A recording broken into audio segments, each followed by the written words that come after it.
ఇంటర్వ్యూలో చెప్పారు అసలు నాకు అసలు లెన్స్ అంటే ఏంటో తెలియదు.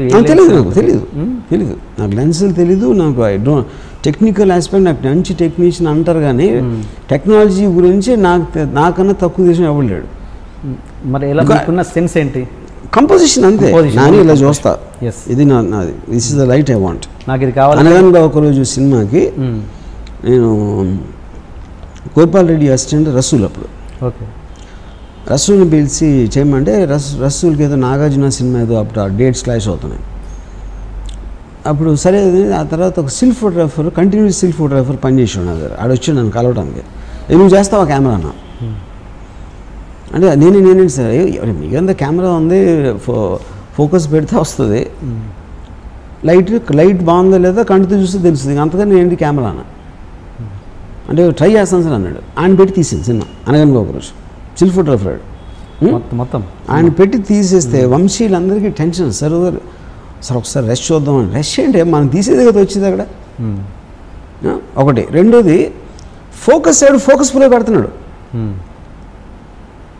ఆరీ కెమెరాకి ఒక ఫోకస్ పుల్ ఉంటాడు, ఆడ టేప్ ఏదో పెట్టి కొలిసి ఆడ ఫోకస్ పెడతాడు, కంటితో చూసేది వస్తుంది అక్కడ. మళ్ళీ నువ్వు ల్యాబ్లో ఏంటి చూసి తెలియ అయిపోయింది సినిమా.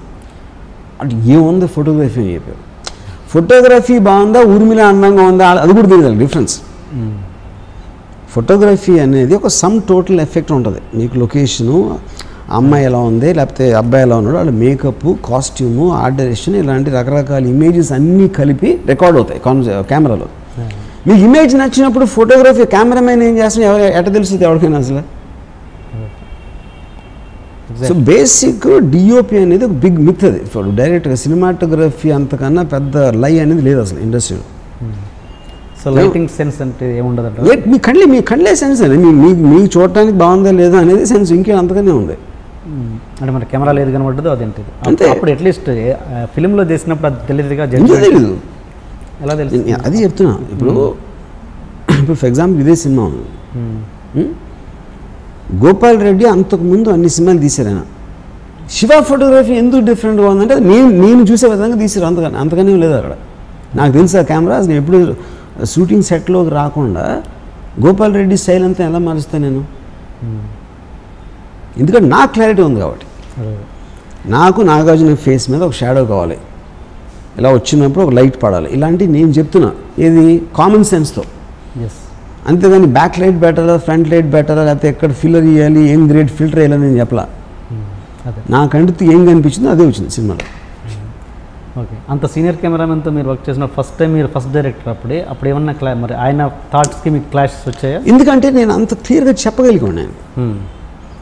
ఇప్పుడు అంత గోపాల్ రెడ్డి గారు కూడా ఆ టైంలో చెప్పారు, ఇంత క్లారిటీగా నేను ఎప్పుడు ఏ డైరెక్టర్ నాకు చెప్పలేదు ఏం చేయాలి షార్ట్లో అని. ఎందుకంటే నేను ఆల్రెడీ నా మైండ్లో చూశాను ఇలా ఉండాలి షార్ట్ అని. Okay okay.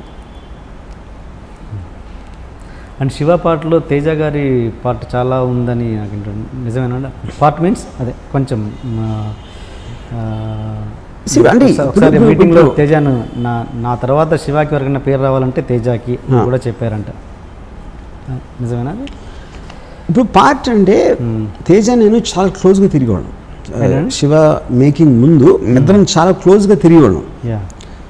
ఆ డిస్కషన్స్లోని వాటిలో నేను ఇది అంటే ఒక సీన్ చెప్పడంలో కానీ ఇలాంటి వాటిలో నాకు తెలిసిన అందరిలోకి తేజకి ఎక్కువ ఉండేది నాలెడ్జ్. కొంచెం అంటే is not very educated guy, కాకపోతే కొంచెం ఒక ఇంగ్లీష్ సినిమాలు కొంచెం ఎక్కువ చూడటం కానీ వీడియో విసిఆర్లో అట్లా మీ ఇద్దరం కలిసి చూసి ఆ షాట్ ఎట్లా తీసుకుంటారు, ఈ డిస్కషన్స్ ఎక్కువ నాకు తేజకి ఎక్కువ జరిగాయి. యూనో, అండ్ ఒక డెడికేషన్ తోటి ఇప్పుడు శివ డిజైన్స్ అని తన ఐడియాస్, ఏది మన పోస్టర్ డిజైన్స్, తన ఒక యాడ్ ఫిల్మ్ బుక్స్ తీసుకొచ్చి నాకు చూపించి ఈ షాడోలు సిల్వెట్స్ లాంటివి పెడితే బాగుంటుంది ఆర్టిస్టులు అంటే ఆ టైంలో టూ యాక్టర్స్ ఫేస్ పెట్టారు, కాన్సెప్ట్ అనేది ఉండేది కాదు. అప్పుడు తనకు యాడ్ బుక్స్లో డిజైన్స్ చూపించి అది నేను ఇంప్రెస్ అయ్యి నేను ఇన్సిస్ట్ చేశాను, నేను నాగార్జున చూపించి ఇలా చేద్దాం డిజైన్స్ అని.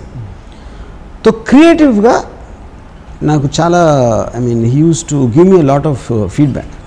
ఓకే, చైన్ థాట్ కూడా తనది అంట, నిజమేనా? మీద తనది చైన్ థాట్ అంటే ఏంటి? క్లోజ్ షాట్ శివ అనేది టైటిలే దీని మీద వస్తుందిగా పోస్టర్, అది అది ఆ చైన్ ఆ సీన్ తనదా మీద సీన్ నాది, అదే కాలేజ్లో వాడేది అది మీద. కానీ అప్పుడు మేము డిస్కస్ చేసినప్పుడు ఏదన్నా తను చెప్పి ఉంటాడా ఏమి, ఎందుకంటే మేము చాలా డిస్కస్ చేసేవాళ్ళం. అంటే ఒక పర్టిక్యులర్ థింగ్ నాది తనది అనేది నాకు అంత క్లారిటీగా గుర్తులేదు.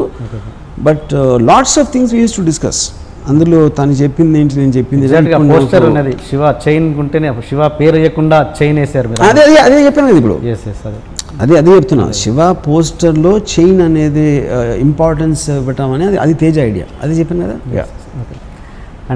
అండ్ నాగార్జున గారు మేనల్లుడు సుమంత్ ఇంట్రడ్యూస్ చేసి నా ప్రేమ కథ సినిమా కేవలం మీ మీద ఆశలు పెట్టుకొని మీరైతే అతని మార్కెట్లకు బాగా తీసుకుపోగలరని ఇచ్చారు. కానీ మీరు దాని మీద పెట్టాల్సినంత ఫోకస్ చేయలేదన్నది ఒక చిన్న టాక్. అది ఎంతవరకు? అదే ఇప్పుడు ఎవరైనా కూడా కావాలని ఎందుకు చేస్తారు చెప్పండి. First of all A cinema అయినా ఏ డైరెక్టర్ అయినా కావాలని ఎవరైనా చెడగొడతారా? మీరు ఎలాంటి సినిమా అయినా మీకు కనీసం ఒక 5-6 నెలలు పడుతుంది pre production, shooting, post production. Audience చూసేది 2 గంటలు. 6 నెలలు ఎవరైనా టైం వేస్ట్ చేస్తారా కావాలని? ఒక పాయింట్.